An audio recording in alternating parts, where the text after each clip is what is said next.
వీక్షించేటువంటి ప్రేక్షకుల్లో కన్యా రాశిలో జన్మించినటువంటి వారికి ఈ పరాభవ నామ సంవత్సరంలో ఏ విధంగా ఉండబోతుందో క్లుప్తంగా తెలుసుకునే ప్రయత్నం చేద్దాం. కన్యా రాశి వారికి ఈ సంవత్సరం ఆదాయం 8, వ్యయం 11, రాజ్యపూజ్యం 3, అవమానం 3. గమనించుకున్నట్లయితే ఈ కన్యా రాశి వారికి సప్తమ శని ప్రభావము జాతకరీత్యా యోగము కాదు, అవయోగము కాదు. కాకపోతే అనుకున్నటువంటి ప్రతి పని కూడాను ఆలస్యంగా పూర్తి చేయాలనేటువంటి పరిస్థితులు ఎదురవుతాయి. అంతేకాకుండా ఇక్కడ ప్రధానంగా పోస్ట్పోన్మెంట్ ఆఫ్ వర్క్ అనేటువంటిది ఎక్కువగా ఉంటుంది. కాబట్టి ఏ పని ఏ రోజుకు ఆ రోజు కనుక ముగించుకునే ప్రయత్నం కనుక చేసుకున్నట్లయితే ఈ శని ఈ కన్యా రాశి వారికి యోగప్రదుడుగానే మారుతాడు. ఇక తదనంతరం ఈ కన్యా రాశి వారికి షష్టమ రాహు డిసెంబర్ 5వ తారీఖు వరకు ఉన్నటువంటి కారణం చేత ప్రతి పనులలో కూడాను పోటీతత్వంతో ముందడుగు వేస్తూ అన్నిట్లో కార్య విజయాన్ని సాధించుకునే విధంగా మీ యొక్క ప్రణాళిక ఉంటుంది అని చెప్పొచ్చు. తద్వారా అన్ని విధాలుగా ఈ రాహువు అన్ని విధాలుగా శత్రుంజయత్వాన్ని, కార్య అనుకూలతని కలగజేస్తాడు. ఇక 12వ ఇంట కేతు యొక్క ప్రభావం రాహుకి వ్యతిరేకంగా ఫలితాలు ఇచ్చేటువంటి స్థితి అనేటువంటిది ఉంటుంది. కాబట్టి రాహు ఎంత సమర్థవంతంగా మీ యొక్క ప్లాన్ని మీ తెలివితేటలతో మీరు అమలు పరుచుకోవాలనుకుంటారో ఈ కేతు ఇక్కడ వ్యయస్థానంలో స్థితి పొంది ఉండి ఆ యొక్క అమలుకు వచ్చేటువంటి ఇంప్లిమెంటేషన్ అయ్యేటువంటి పనులలో ఆటంకాలు తరచూ కలగజేస్తుంటాడు. కాబట్టి ఈ కేతు యొక్క అనుగ్రహాన్ని పొందితే చాలు ఈ యొక్క కన్యా రాశిలో జన్మించినటువంటి వారికి ఈ సంవత్సరం అనగా డిసెంబర్ 5వ తారీఖు వరకు సంపూర్ణంగా అనుకూలంగా మారుతాడు. ఇక ప్రధానంగా నైసర్గిక శుభగ్రహమైనటువంటి గురువు దశమ కేంద్ర స్థానంలో స్థితి పొంది ఉన్నటువంటి కారణం చేత మీరు చేస్తున్నటువంటి వృత్తి, ఉద్యోగ, వ్యాపారాల్లో మీ యొక్క అభివృద్ధిని ప్రధానంగా చూసి ప్రధానంగా మీకు కీర్తి ప్రతిష్టలు పెరిగే అవకాశం. కాకపోతే ప్రధానంగా బాధక స్థానాధిపతియే దశమ స్థానంలో ఉన్నటువంటి కారణం చేత మీకు ప్రధానంగా అనుకున్నది ఒకటి జరిగేది ఒకటిగా ఉండే అవకాశం ఉంటుంది. కాబట్టి ఈ యొక్క దశమ గురువు యొక్క సంచార ప్రభావం నుంచి బయటపడాలి అనుకున్నప్పుడు దైవానుగ్రహాన్ని పొందే ప్రయత్నం చేయడం. ఎందుకంటే మే 31వ తారీఖు వరకు కూడాను అనుకూలంగా ఉండదు. కాబట్టి ఇటు రాహు అనుకూలంగా ఉన్నాడు, శని సాధారణంగా యోగిస్తున్నాడు, కేతు అనుకూలంగా లేడు, గురువు అనుకూలంగా లేడు మే 31వ తారీఖు వరకు. తదనంతరం జూన్ 1వ తారీఖు నుంచి అక్టోబర్ 30వ తారీఖు వరకు కర్కాటక రాశిలో సంచారం చేస్తున్నటువంటి కారణం చేత ఇటు రాహువు ఇటు గురువు ప్రధానంగా అన్ని విధాలుగా యోగాన్ని ఇచ్చేటువంటి పరిస్థితి. కాబట్టి ఈ కన్యా రాశిలో జన్మించినటువంటి వారు ఏదైనా పని సాధించుకోవాలి, కొత్త పనులు మొదలు పెట్టుకోవాలి, అనుకున్న పనులలో ముందడుగు వేయాలి, ఆర్థిక పుష్టి జరగాలి, ధనాభివృద్ధి కావాలి, అన్ని విధాలుగా సహాయ సహకారాలు సమాజం నుంచి, కుటుంబం నుంచి, ఉద్యోగం చేస్తున్నటువంటి తోటి సహాయ ఉద్యోగస్తుల నుంచి పొందాలనుకున్నప్పుడు జూన్ 1వ తారీఖు నుంచి అక్టోబర్ 30వ తారీఖు ఉన్నటువంటి మధ్యకాలం ఈ 5 నెలల కాలంలో మీరు ప్రయత్నాలు ప్రారంభించవచ్చు. ఈ 5 నెలల సమయంలో కొత్త ఉద్యోగాల్లో మీరు చేరవచ్చు, ఉద్యోగంలో వేరే ఉద్యోగానికి మారవచ్చు. అలాగే ప్రధానంగా ఈ సంబంధించినటువంటి కొత్త వ్యాపార అభివృద్ధి, వ్యాపార విస్తరణ, కొత్త వ్యాపారాలు ప్రారంభించడం లాంటివి చేసుకోవచ్చు. అన్ని విధాలుగా ఈ సమయం చాలా అనుకూలంగా ఉండేటువంటి సమయంగా చెప్పవచ్చు. ఇక అక్టోబర్ 31 నుంచి జనవరి 24వ తారీఖు వరకు కూడాను సింహరాశిలోనే గురు సంచార ప్రభావం కాస్త ఒడిదుడుకులు చేసేటువంటి ప్రతి పనులలో కూడా ఎక్కువగా ఉండడం. ముఖ్యంగా అక్టోబర్ 31 నుంచి డిసెంబర్ 5వ తారీఖు వరకు కూడా చూసుకున్నట్లయితే మానసికమైనటువంటి ఆందోళన అధికంగా ఉండి అనేక విధాలుగా ఈ సంబంధించినటువంటి ఖర్చులు అధికంగా ఉంటాయి. ఇందులో భాగంగా పుణ్యక్షేత్రాల తీర్థయాత్రలు చేయడము, మఠాధిపతులు, పీఠాధిపతుల యొక్క అనుగ్రహాన్ని పొందడం ఈ అక్టోబర్ 31 నుంచి డిసెంబర్ 5వ తారీఖు వరకు ఉన్నటువంటి సమయంలో జరుగుతుంది. తదనంతరం ఈ జనవరి 24 నుంచి ఉగాది వరకు కర్కాటక రాశిలోనే మళ్ళీ గురు సంచారం చేస్తున్నటువంటి ఈ కారణం చేత ప్రధానంగా అన్ని విధాలుగా యోగదాయకంగా ఉంటుంది అని చెప్పవచ్చు. ఇక ఏతావాత చెప్పొచ్చేది ఏమిటంటే ప్రధానంగా ఈ 5 నెలలు మళ్ళీ జనవరి 24 నుంచి ఉగాది 2.5 నెలలు మొత్తం చూసుకున్నట్లయితే ఈ యొక్క సంబంధించినటువంటి కన్యా రాశిలో జన్మించినటువంటి వారికి 7 నెలలు అనుకూలంగా ఉంటుంది, 5 నెలలు అనుకూలంగా ఉండదు. కాబట్టి ఈ యొక్క సంబంధించినటువంటి మీ ప్రణాళికలన్నీ కూడా చెప్పినటువంటి శుభ సమయాలు ఉన్నప్పుడు మీరు ప్రణాళికను కనుక మీరు ముందడుగు వేసుకున్నట్లయితే తప్పకుండా మంచి జరిగేటువంటి అవకాశం ఉంటుందని చెప్పవచ్చు. ఇక గమనించుకున్నట్లయితే ఈ యొక్క సంబంధించినటువంటి నిరుద్యోగస్తులకి ఎప్పుడు ఉద్యోగం లభిస్తుంది, అలాగే చేస్తున్నటువంటి ఉద్యోగంలో వేరే సంస్థల్లో ఎప్పుడు మనం ప్రయత్నం చేయవచ్చు, కేంద్ర రాష్ట్ర ప్రభుత్వాలకు సంబంధించినటువంటి ఉద్యోగస్తులకి బదిలీలతో కూడుకున్నటువంటి అలాగే కోరుకున్న చోట బదిలీలు, ప్రమోషన్స్ ఎప్పుడు ఏ సమయంలో లభిస్తాయి, అన్నిటికంటే ముఖ్యంగా కేంద్ర రాష్ట్ర ప్రభుత్వాలలో పనిచేసేటువంటి కాంట్రాక్టర్లకి ఏ సమయంలో బిల్స్ ప్రజెంట్ చేస్తే బిల్స్ పాస్ అవుతాయి, అలాగే కొత్త టెండర్లు చేంజింగ్ ఇచ్చుకోవచ్చో మనం క్లుప్తంగా తెలియజేసుకునే ప్రయత్నం చేద్దాం. ప్రధానంగా చూసుకున్నట్లయితే ఈ యొక్క సంబంధించినటువంటి 15 జూన్ నుంచి 16 ఆగస్టు వరకు ఉన్నటువంటి కాలము ఈ కన్యా రాశి వారికి అత్యద్భుతమైనటువంటి కాలముగా చెప్పబడింది. ఈ సమయంలో మీరు ఏదైనా చేయవచ్చు. మే 31వ తారీఖు నుంచి అక్టోబర్ 30 వరకు కూడాను ప్రధానంగా ఉన్నటువంటి సమయం ఈ సమయం కాబట్టి, ఈ సమయం కూడా గురువు అనుకూలంగా, రవి సంచారం కూడా అనుకూలంగా ఉన్నటువంటి సమయం కాబట్టి అన్ని విధాలుగా యోగదాయకంగా ఉంటుంది.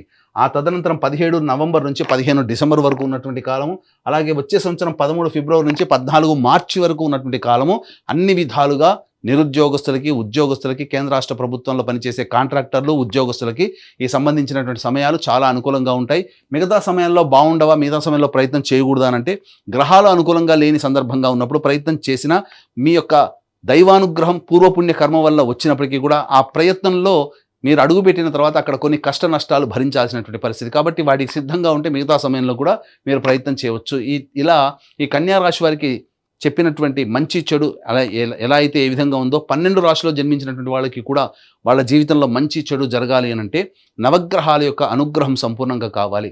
కాబట్టి ఇట్టి నవగ్రహాల యొక్క అనుగ్రహం కోసం మన పీఠం ఆధ్వర్యంలో ఏప్రిల్ 1వ తారీఖు రోజున సంబంధించి చైత్ర పౌర్ణమి మరియు శుభ అత్యంత శీఘ్ర ఫలితాన్ని ఇచ్చేటువంటి హస్త నక్షత్రం ఉన్నటువంటి రోజున జాతకరీత్యా అన్ని రకాల దోషాల నివారణకి సంబంధించి సర్వదోష నివారణ పూజలు హోమాలలో భాగంగా ఏప్రిల్ 1వ తారీఖు సాయంకాలం 6 గంటలకి నవగ్రహ పాశుపత హోమము, అలాగే ఆరోగ్యం కోసం మృత్యుంజయ హోమము, సర్వకార్య జయసిద్ధికి సుదర్శన రుద్ర హోమాలతో పాటుగా ఉద్యోగ, వ్యాపార, ఆర్థిక అభివృద్ధి, దాంపత్య, వివాహ ప్రాప్తి కోసమే లక్ష్మీ మూలమంత్ర సంపుటిత లక్ష్మీ సూక్త హోమాన్ని జరిపించి శక్తిపాతము చేసినటువంటి కరుంగలి మాల ఇవ్వడం జరుగుతుంది. అవకాశం ఉన్నటువంటి వాళ్ళు ఈ యొక్క కార్యక్రమంలో ఏప్రిల్ 1వ తారీఖు రోజున మధ్యాహ్నం 3 గంటల లోపల నమోదు చేసుకునే ప్రయత్నం చేయండి. ఇక గమనించుకున్నట్లయితే ఈ యొక్క కన్యా రాశిలో జన్మించినటువంటి వారికి కుజ సంచారం అనగా 2 ఏప్రిల్ నుంచి 10 మే వరకు ఉన్నటువంటి కాలము ప్రధానంగా ఈ సంబంధించినటువంటి చేస్తున్నటువంటి వృత్తి, ఉద్యోగ, వ్యాపారాల్లో అడ్డంకులు, ఆకస్మికమైనటువంటి ఇబ్బందులు అనేటువంటివి కలుగుతాయి. అలాగే ధనపరముగా నష్టం కూడా ఉంటుంది. మీ యొక్క తోటి వ్యాపారస్తులతో లేకపోతే జీవిత భాగస్వామి, వ్యాపార భాగస్వాములతో ఎవరితో కలిసి పని చేస్తుంటారో వాళ్ళతో కాస్త వాగ్వివాదాలు వచ్చే అవకాశం ఉంటుంది. 11 మే నుంచి 19 జూన్ వరకు ఉన్నటువంటి సమయం కూడా అనుకూలంగా లేదు. ఇటు గురు అనుకూలంగా లేడు, అలాగే శని కూడా అనుకూలంగా లేకపోవడం, కుజుడు కూడాను అష్టమ స్థాన స్థితి ప్రభావం చేత ప్రధానంగా ఆరోగ్య సమస్యలు వచ్చే అవకాశము, శస్త్రచికిత్సలు జరిగేటువంటి అవకాశం కూడా గోచరమవుతుంది. ధన నష్టం కూడా సూచిస్తుందని చెప్పవచ్చు.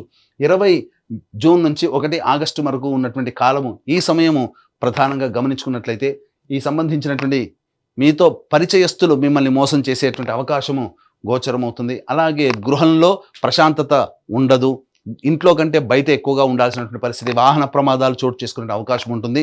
ముఖ్యంగా ఆస్తి సంబంధమైనటువంటి విషయాలు చర్చకు వస్తాయి. న్యాయస్థానానికి వెళ్లాల్సినటువంటి పరిస్థితి ఏర్పడుతుంది. ఉద్యోగస్తులకైతే చేస్తున్నటువంటి ఉద్యోగంలో కాస్త చెయ్యని నేరానికి మీ మీద శిక్ష పడేటువంటి అవకాశం గోచరమవుతుంది. 1 ఆగస్టు నుంచి 17 సెప్టెంబర్ వరకు ఉన్నటువంటి సమయం ప్రధానంగా మీరు సంతోషంగా ఉంటారు, కానీ గృహంలో ప్రశాంతత ఉండదు. అలాగే సంబంధించినటువంటి సంతానమూలకంగా కష్టాలు, నష్టాలు అనేటువంటివి ఉంటాయి. మీలో అత్యుత్సాహం ఉండడం, ఎదుటివారిని చులకనగా చూడడం వల్లనే మీరు ఎక్కువగా కష్ట నష్టాలు కొని తెచ్చుకుంటారని చెప్పవచ్చు. 18 సెప్టెంబర్ నుంచి 11 నవంబర్ మధ్య ఉన్నటువంటి కాలం చాలా అద్భుతమైనటువంటి కాలము. ఈ సమయం కూడా గురు అనుకూలంగా ఉంటాడు, రాహు అనుకూలంగా ఉంటాడు. కాబట్టి చేస్తున్నటువంటి వృత్తి, ఉద్యోగ, వ్యాపారాల్లో ఏదైతే జూన్ 1వ తారీఖు తర్వాత మీరు మొదలుపెట్టినటువంటి కార్యక్రమాల్లో వాటికి సంబంధించినటువంటిది ఈ 18 సెప్టెంబర్ నుంచి 11 నవంబర్ లోపల అద్భుతమైనటువంటి ప్రగతిని సూచిస్తారు. ఆకస్మికమైనటువంటి ధనప్రాప్తి, మీకు విశేషమైనటువంటి రాజయోగం కలిగేటువంటి సమయంగా చెప్పవచ్చు. 12 నవంబర్ నుంచి 8 మార్చి వరకు ఉన్నటువంటి కాలము కుజుడు స్తంభించి వ్యయస్థానంలో స్థితి పొంది ఉండడం. ప్రధానంగా గమనించుకున్నట్లయితే సోదర సోదరిమణులతో విభేదాలు, అలాగే శక్తికి మించి పని చేయలేకపోవడము, అలాగే సంబంధించినటువంటి న్యాయస్థానము, అలాగే శత్రువులతో ఓడిపోవడము లాంటివి, అనగా మీరు చేస్తున్నటువంటి పనులలో మీరు ఓటమి పాలవ్వడము అనేటువంటివి జరిగే అవకాశం ఉంటాయి. కాబట్టి జాగ్రత్తలు పాటించండి. అలాగే ఈ రాశిలో జన్మించినటువంటి విద్యార్థులకి మే 31వ తారీఖు వరకు అనుకూలంగా ఉండదు. కాబట్టి ఈ యొక్క కన్యా రాశిలో జన్మించినటువంటి విద్యార్థుల తల్లిదండ్రులు తమ పిల్లల పట్ల ఎక్కువగా కేర్ తీసుకొని వాళ్ళని ముందడుగు నడిపించాల్సినటువంటి పరిస్థితి. అలాగే విదేశీ యానం, విదేశీ విద్యకు సంబంధించినటువంటి ప్రయత్నాలు ఏవైతే ఉన్నాయో అవన్నీ కూడాను ఈ జూన్ 1వ తారీఖు నుంచి అక్టోబర్ 30వ తారీఖు వరకు ఉన్నటువంటి సమయం, ఆ సమయంలో మీరు విదేశీ విద్యకి మీరు ఖచ్చితంగా వెళతారు. అలాగే విదేశాల్లో ఉన్నటువంటి వాళ్ళకి కూడా ఈ సమయం చాలా అనుకూలము. ప్రధానంగా H1B కాంట్రాక్టులు మళ్ళీ పొడిగించబడము, కొత్త కాంట్రాక్ట్స్ రెన్యువల్స్ అవుతూ ఉండడము, కొత్త జాబులు సంపాదిస్తుండడం విదేశాల్లో ఉన్నటువంటి వాళ్ళకి అనుకూలంగా ఉంటుందని చెప్పవచ్చు.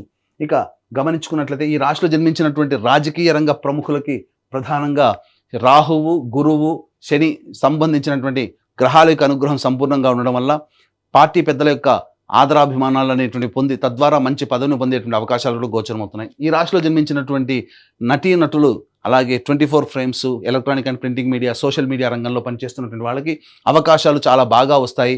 ప్రధానంగా మీ పేరు ప్రతిష్టలు పెరిగే పాత్రలు పోషించడం, తద్వారా భవిష్యత్తులో వీటికి సంబంధించినటువంటి ఫలితము వచ్చే సంవత్సరం జనవరి 24 నుంచి ఉగాది లోపల మీరు పొందుతారు. అవార్డులు సొంతం చేసుకుంటారు.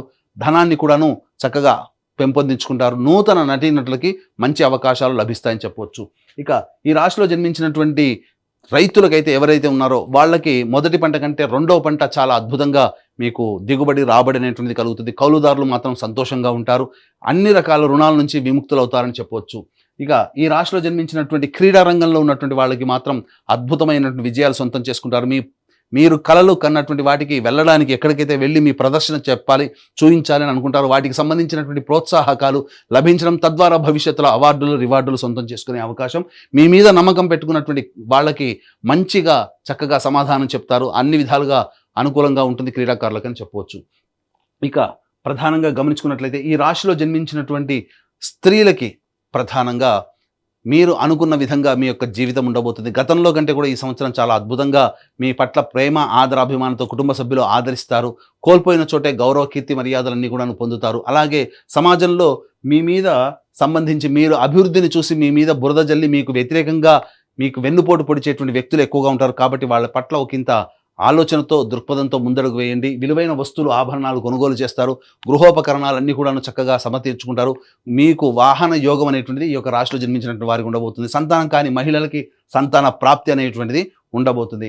ఇక గమనించుకున్నట్లయితే ఈ రాశిలో జన్మించినటువంటి స్త్రీ పురుషులకి వివాహము జరిగి చక్కగా దాంపత్య జీవితంలో కొనసాగుతారు. అలాగే అక్టోబర్ 31 నుంచి జనవరి 24 వరకు ఉన్నటువంటి సమయము, ఈ సమయంలో కాస్త మానసిక ఆందోళన ఎక్కువగా స్త్రీ పురుషులకు ఉంటుంది.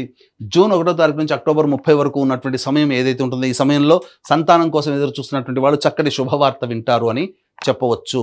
ఇక గమనించుకున్నట్లయితే చాలామందికి కళ, సొంత ఇంటి కళ నెరవేర్చుకోవడం. ఈ సొంత ఇంటి కళ అనేటువంటిది ఎప్పుడు సంప్రాప్తమవుతుంది?